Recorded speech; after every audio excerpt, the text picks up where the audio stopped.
Hi, this week I have maintained a conversation with you on the 4 types of people that cannot succeed.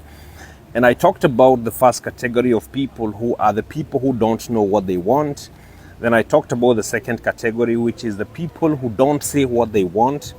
Then I talked about the people who do not go for what they want. And then I talked about the people who do not persist in pursuing what they want.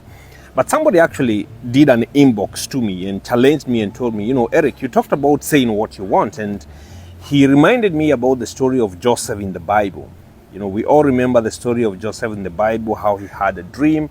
And then he explained this dream to his brothers, and his brothers sold him into slavery. And according to this person, he was feeling like it's safer not to say what you want. And I felt that on the face value, he's making a valid point.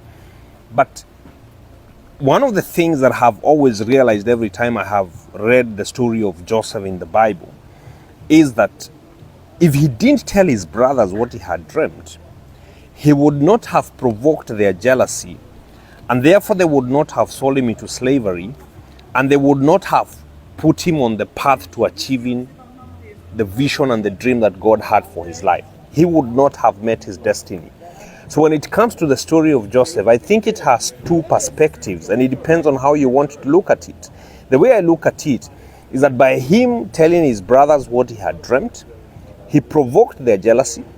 They sold him into slavery. And in that slavery, yes, he met with a lot of trouble, and he was put into prison. In that prison, he used to interpret dreams for people. And it was through this that his gift of interpreting dreams got known by the Egyptians.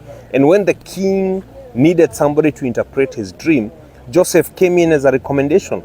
But realize one thing, it all starts with him being sold into slavery. He talked about it, he provoked jealousy. And I said even in my post that when you say what you want to achieve, you do not always attract friends. Sometimes you get a number of haters. But these haters are also important in serving a purpose of accelerating you to your destiny and taking you to the path of where God wants you to be. And remember that the story of destiny is not always a story of a soft life, okay? And this is the example that we find in the life of Joseph. It's not soft life. He finds himself in prison, he finds himself into trouble, but all this trouble somehow aligns him to the path that God wants him to take. So it's two-way.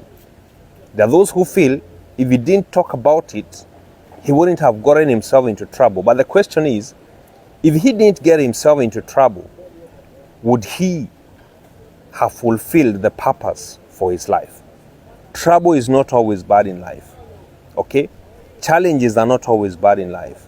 Haters are not always bad in life. Sometimes God is using them to take you to the path of your destiny. That is my perspective. My name is Eric, the founder CEO Maridadi Motors. Let's keep having these conversations.